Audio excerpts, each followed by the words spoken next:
Welcome to Life Pebbles. Learn to understand yourself and others.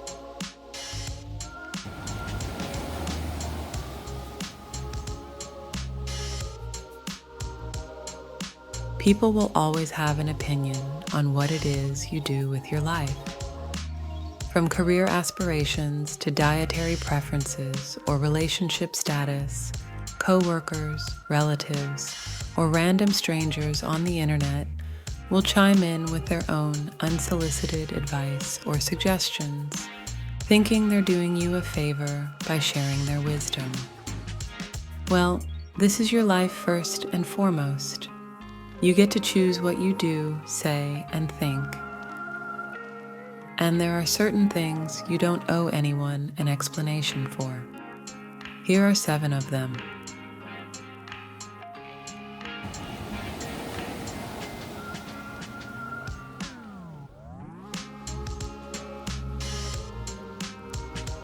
Number 1, your career choices.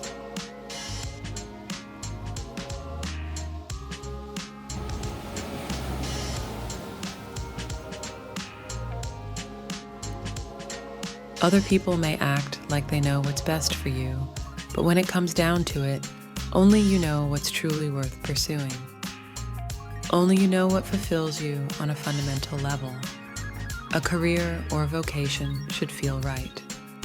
The key words here are feel right. Feelings are subjective, and no matter what anybody else says, they are yours to recognize and act upon. If you want to become the CEO of an international company, you don't need to explain why you've decided to set your sights on this exact job. If you want to be a dog walker or a housekeeper, the same applies.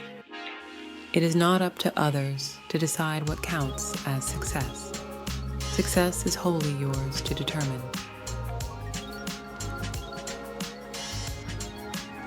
Number 2, your dietary preferences.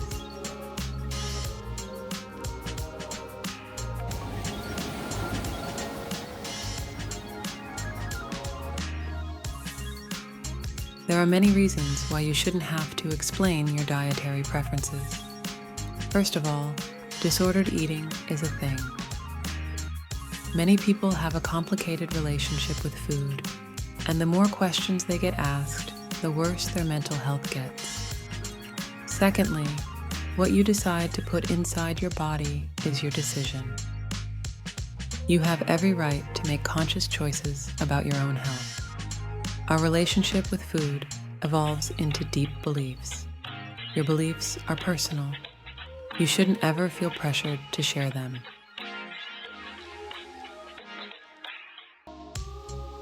Number 3, your core values.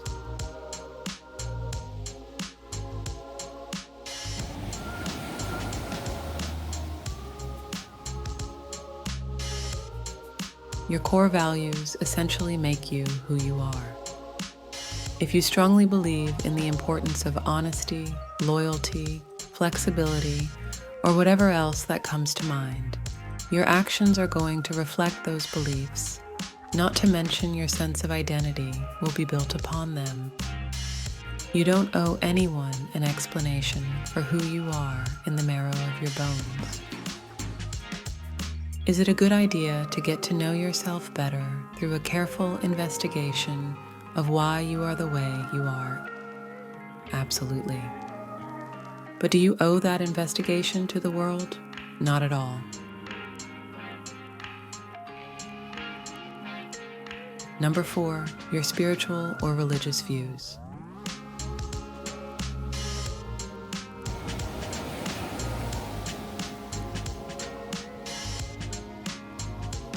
Oftentimes, our core values are tied to our spiritual or religious beliefs.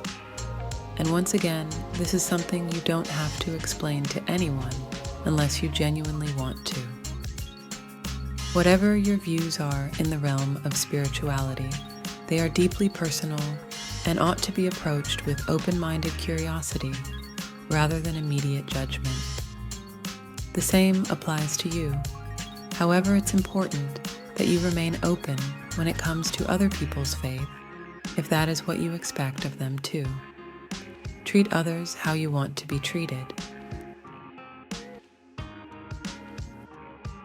Number 5, your relationship status.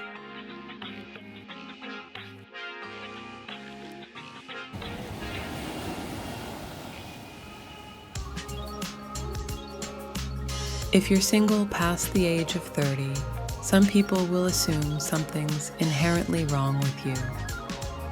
Why else would you decide not to settle down and live a normal married life like the rest? They often play matchmaker in the hopes that you'll soon join the club. Why are you still single? Is a question we hear way too often. And the truth is, you don't have to answer it. Your relationship status is your business. After all, others don't know all the complex situations you've gone through, the fears you've faced, and the ideas you've contemplated.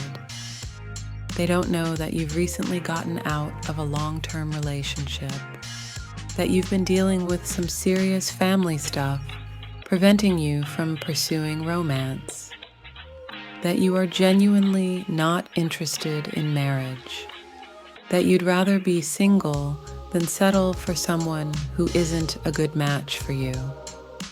And if you are in a relationship, there's no need to explain why you're not married yet or when a baby will be on the cards.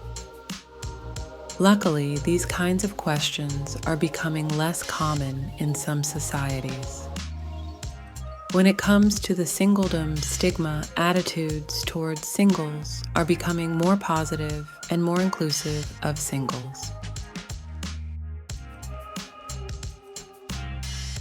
Number 6, your personal boundaries.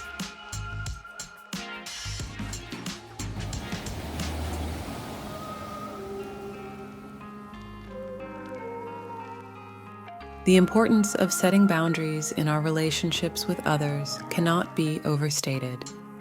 The price we pay for not upholding them is too high, resulting in burnout, resentment, and anger. While establishing boundaries, you don't have to explain yourself at all. If you can't help your friend out, there's no need for you to go into the ins and outs of why you're too busy. All you need to say is that you'll be unavailable because you already have other plans. That's it.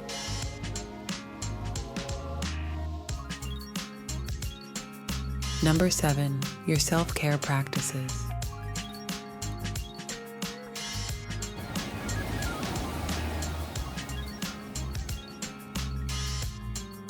Finally, the things you do for your mental health, be it journaling, going on a daily walk, inner child healing, upholding personal rituals. Whatever flows your boat are completely valid, no matter how absurd. As long as you are not harming anyone, you have every right to look after yourself in ways that make you feel healthy, happy, and loved. Self-care means taking the time to do things that help you live well and improve both your physical and mental health. This can help you manage stress, lower your risk of illness, and increase your energy. If your self-care includes taking an hour every day to read a fun fantasy book, feel free to leave a social event early so you can get home on time, make yourself a cup of tea, and get reading. No need to explain yourself.